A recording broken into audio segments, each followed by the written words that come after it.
Luxury is a funny thing. Everyone dreams of it, everyone chases it, and yet, very few people actually survive it without realizing that what they wanted as freedom turns into the most expensive trap in the world.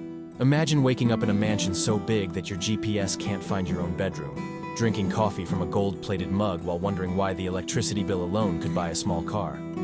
That's the first lesson in the life of luxury. It looks free, but it chains you faster than a maximum security prison. People often think that luxury is only about money, but it's really about responsibility.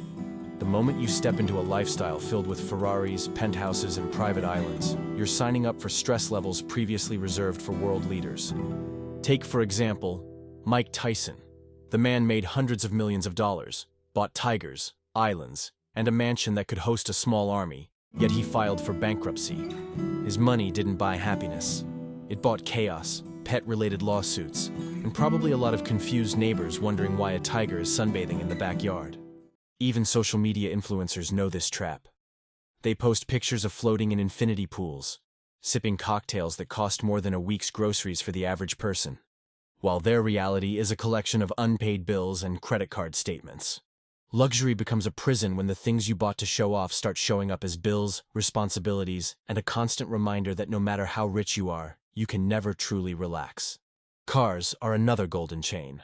Imagine owning a garage full of Ferraris, Lamborghinis, and Rolls-Royces. It's a dream until the tires wear out, the brakes fail, or a bird decides your car hood is the perfect place to drop a gift. Every scratch is a heart attack. Every maintenance bill is a panic attack. 50 Cent once had a net worth of over $150 million. He spent it on expensive cars, homes, and parties so extravagant that you would think he was auditioning for a Bond villain. But when the taxes and legal bills came knocking, luxury became his prison, and he had to file for bankruptcy. Yachts are even worse. You think they're fun, but maintaining a yacht is like running a floating small country. Staff, maintenance, docking fees, fuel. You don't own a yacht. A yacht owns you. Celebrities like Floyd Mayweather have had luxury yachts that probably cost more than most countries' yearly GDP. You might be partying on the deck today, but tomorrow you're calculating the fuel bill like a Navy admiral. Luxury is freedom until the bills arrive, and suddenly your freedom is just a very expensive number on a spreadsheet. Even houses, the ultimate symbol of wealth, can become prisons. Mansions with 10 bedrooms, 7 bathrooms, and 3 pools are glamorous until you realize that keeping everything clean is a full-time job. You need cleaners, gardeners, security, and maybe even a professional who specifically monitors the air conditioning, because if one AC unit breaks, half the house could melt like a chocolate bar in the Sahara. Kim Kardashian lives in luxury, yes, but imagine the mental load of maintaining multiple properties, coordinating staff, and avoiding paparazzi. Her freedom is bounded by private security and schedules. The golden chains are invisible, but very real. Then there is the luxury of travel. Private jets, first-class tickets, 5-star resorts, they all look like heaven. Until you have to manage staff, flight schedules, and airport logistics. A jet might be a symbol of freedom, but if it's late, you're stressed.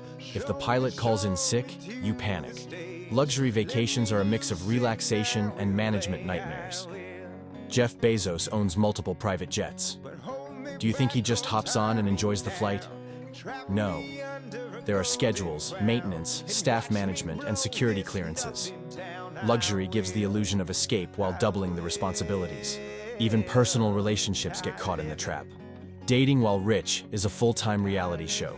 Every smile, every text, every dinner is scrutinized. You can't even enjoy a meal without someone wondering if your partner is with you for love or your wealth.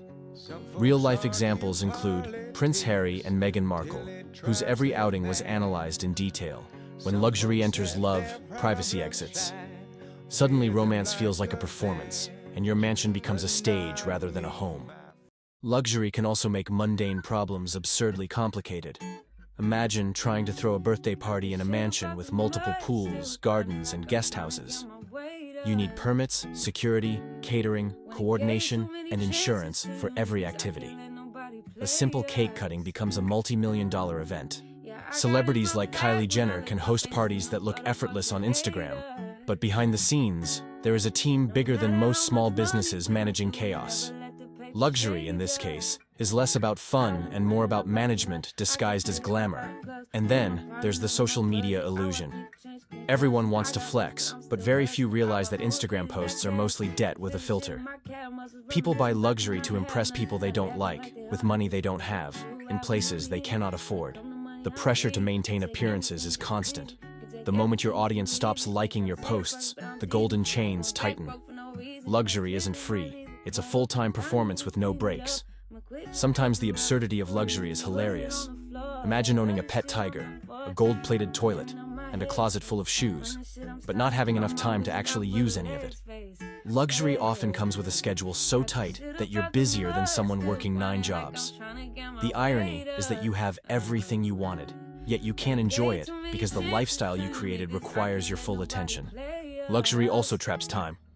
Every hour must be scheduled. Meetings, parties, events, public appearances, charity galas, press conferences. If you try to skip one, the world notices. Luxury strips spontaneity away because freedom now comes with expectations, obligations, and a full-time schedule. Then, humorously, there's the case of over-the-top spending. Some rich people buy things that make 0 sense, like gold-plated umbrellas, diamond-encrusted phones, or pets with personal stylists. The absurdity is real. When luxury turns into a collection of ridiculous items that serve no purpose but status, it becomes a prison where wealth is wasted. Attention is required, and life becomes exhausting. Psychologically, luxury can be a trap. Money doesn't erase fear, it amplifies it. Every scratch, every bill, every social expectation becomes a source of anxiety. Even Jeff Bezos has to think about security, legal issues, and public perception constantly.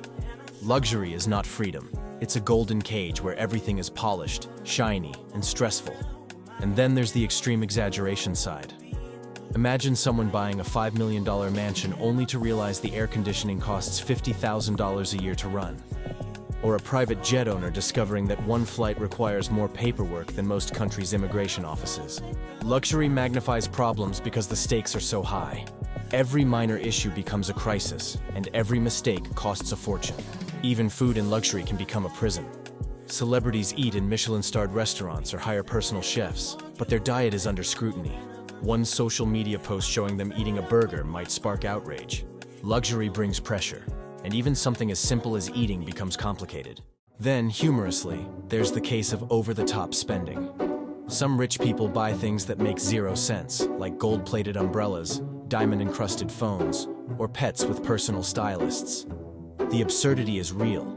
When luxury turns into a collection of ridiculous items that serve no purpose but status, it becomes a prison where wealth is wasted, attention is required, and life becomes exhausting.